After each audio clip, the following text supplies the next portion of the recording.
Ja runa ir par stresa pilnām situācijām, tad teju katrs Latvijas iedzīvotājs zina, ka talkā jāņem Nervostronga. Bet tagad Nervostronga izstrādātājs ir izveidojis jaunu formulu – Nervostronga Intensive. Par jauno Nervostronga Intensive sastāvu jautāsim raidījuma Dzīvīte ekspertam, farmaceitam Andrejam Nikolājevam. Andrej, ar ko atšķiras? Es domāju par sastāvu Nervostronga un no Nervostronga Intensive. Nervostronga Intensive jau runā par to spēku, teiksim, ja? Principā īsos divos vārdos plašāks sastāvs, lielākas devas, attiecīgi intensīvāka iedarbība. Un praktiski Nervostronga Intensive sastāvā tur ir klasiska Nervostronga sastāvs, tikai lielākas devas, ja? 2 vai 3 reizes lielāka deva ir. Ja? Un, teiksim, ja mēs runājam par B grupas vitamīniem, tur ir dubultota diennakts deva, principā, ja? Un augu ekstraktiem viņiem tā kā trīskaršota tā deva nomierinošo augu ekstraktiem, ja? Tur baldrjānam, melisai un tā tālāk. Attiecīgi par jauniem ekstraktiem atnāca 3 jaunie ekstrakti. Ja? Tas ir materes ekstrakts, miega vitānijas ekstrakts un lavandas ekstrakts. Ja? Nervostronga Intensive tā ir mūsdienas atbilde pret to intensīvāku stresu, to nervozo fonu, kas ir apkārt pasaulē vispār. Un, teiksim, tā ir stiprākā formula nekā klasiskais Nervostrongs, ja? Un palīdz gadījumos, kad cilvēkam ir tāda lielāka spriedzes, intensīvāki tādi nervozie, stresainie periodi, ja? Un viņam nepieciešama tāda intensīvākā palīdzība, teiksim. Un tad Nervostronga Intensive ir tā formula, kas sniedz tādu stiprāku antistresa iedarbību. Kad mēs runājam par intensīviem brīžiem, tiem pašiem eksāmeniem, sesijām, kaut kādam tur darba nomaiņām, teiksim, pirms darba intervijām, ja, tur tiešām jāpalīto kaut ko stiprāku, principā. Ja. Ne uzreiz tur par recepšu kaut kādiem preparātiem iet runa, ja, bet kaut ko, ko tu iegūst tādu stiprāku nomierinošo efektu, principā, ja, antistresa efektu. Bet tas varētu būt arī sēras, kad cilvēks ir zaudējis kādu no saviem tuviniekiem, vai šķiršanās periodā? Protams, mūsu laikos ir gan ne tikai tie pozitīvie, intensīvākie stresi, ja, bet arī tie negatīvas tās ziņas, ja, teiksim, tie zaudējumi, tuvinieku zaudējumi, ja, kaut kādi konflikti ģimenēs, teiksim, šķiršanas varbūt procesi, ja. Un tas tiešām rada ārkārtīgi lielu tādu spiedienu uz nervu sistēmu, ja, un tad tiešām ir jāmeklē pēc tādas intensīvākās, efektīvākās palīdzības, teiksim tā. Tas apmēram ir tāds emocionālās zemestrīces, tāds sajūta līmenī jautājums, ka tev liekas, tev viss uzsprākst, tevis nav. Un tādu tukšumu piedzīvot, tas ir ļoti smagi. Cilvēki, kas to ir piedzīvojuši, viņi saprot, un viņi arī nesaka kādam savam tuvam vai mazāk tuvam cilvēkam saņemies.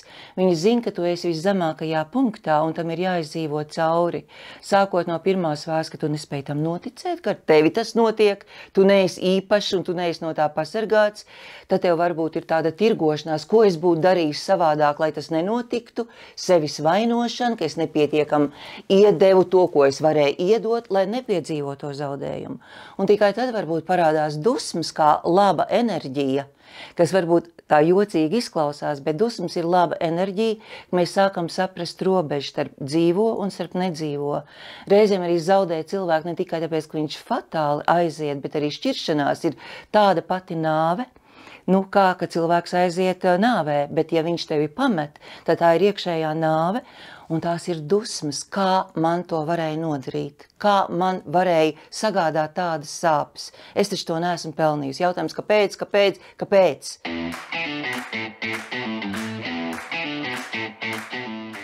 Tālu jau nemaz nav jāskatās, ka mēs ikdienā saskaramies ļoti tuvu. Mums ir kara zona.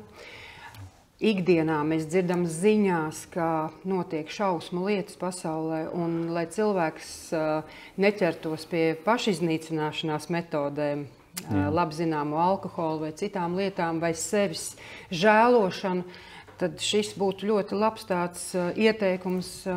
Nu, viss ir sācies savulaik ar pandēmiju, kas atnesa milzīgu stresu un neziņu nākotnē. Un tagad tiešām pievienojas klāt visi tie ģeopolitiskie satricinājumi, un tas rada ārkārtīgi lielu spiedienu uz to nervu sistēmu. Un tieši šajā gadījumā, ja hroniski tam notiekot, nervu sistēma viņa izsīkst, viņa izdeg, teiksim, mūsu darba uzdevumi, darba jautājumi nekur nepazuda. Cilvēks katru dienu iet uz darbu, un viņam jāiet uz darbu, jo citādi nevar, teiksim, izdzīvot. Līdz ar to, runājot par stresa fonu, par stresa apjomu uz nervu sistēmu, tā ir es pat baidos salīdzināt, cik lielāk tas apjoms ir salīdzinot ar 3-5 gadiem atpakaļ, pieņemsim. Un līdz ar to, teiksim, visi tie uztura bagātinātāji, gan tas pats Nervostrong un Nervostrong Intensive tagad, viņi visi radīti speciāli, un šobrīd viņi ir ļoti aktuāli un ļoti nepieciešami tieši tam nervu sistēmas atbalstam. Vēl es vēlējos tev kā farmacētam jautāt, kādas ir tavas domas par to, ka Latvijā diemžēl samazinās dzimstība, bet zāļu patēriņš strauji paaugstinās.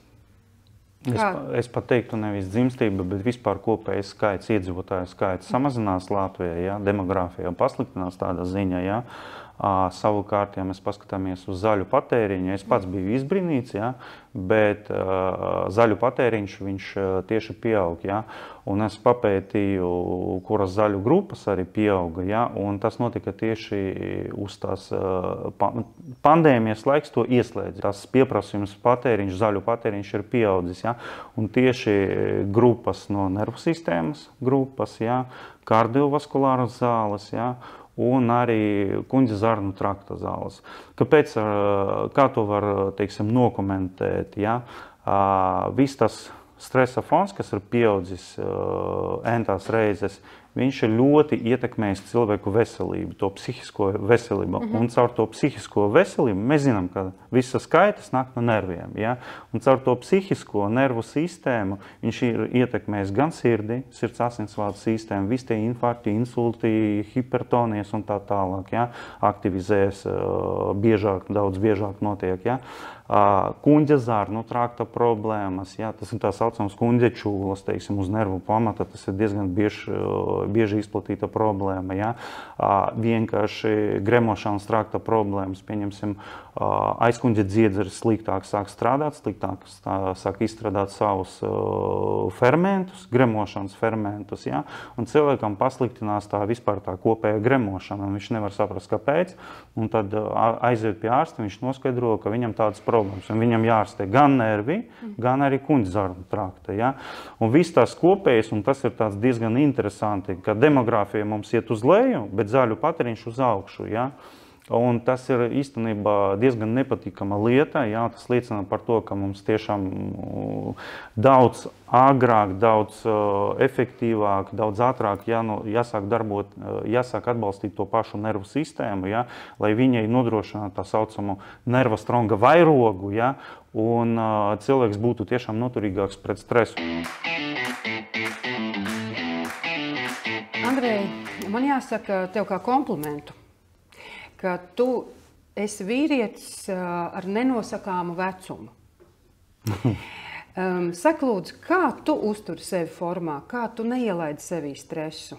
Kādas ir tavas tādas pamatlietas, bez kurām tu nevari dzīvot? Teiksim, tā stresu neielaižu, tas ir paskaļi, teiksim, stress mani ieiet arī diezgan pilnā apmērā, teiksim, es arī esmu parastais cilvēks, un neesmu no dzelzi uztaisīts, bet mums ir jāiet pareizi, jācenšas tiešām, teiksim, uzturā lietot foršus, svaigus, tādus sabalansētus produktus, gan pārtiku, mazāk to junk food, tā saucamo, un jānodarbojas arī ar fiziskām aktivitātēm, Un pēdējā laikā es ļoti forši atradu sev jaunu hobiju, par ko es biju ļoti patīkami pārsteigts, lielu tenisu sāku spēlēt. Ja? Un tas spēlējot tenisu, tas man sniedz diezgan daudz arī tos endorfīnus. Ja?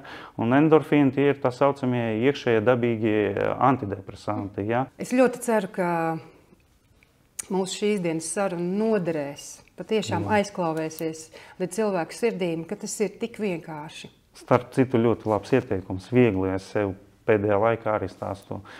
Nevajag pārāk aizdomāties, uztver viegli, paies, viss būs normāli un kaut kā tā, kas sāks uz laita tāda, teiksim, vieglāk. Vieglāk uztver to realitāti. Kā mēs uz to raugāmies. Jā. Un tagad ir tāds palīgs. Paldies liels, Andrej. Paldies.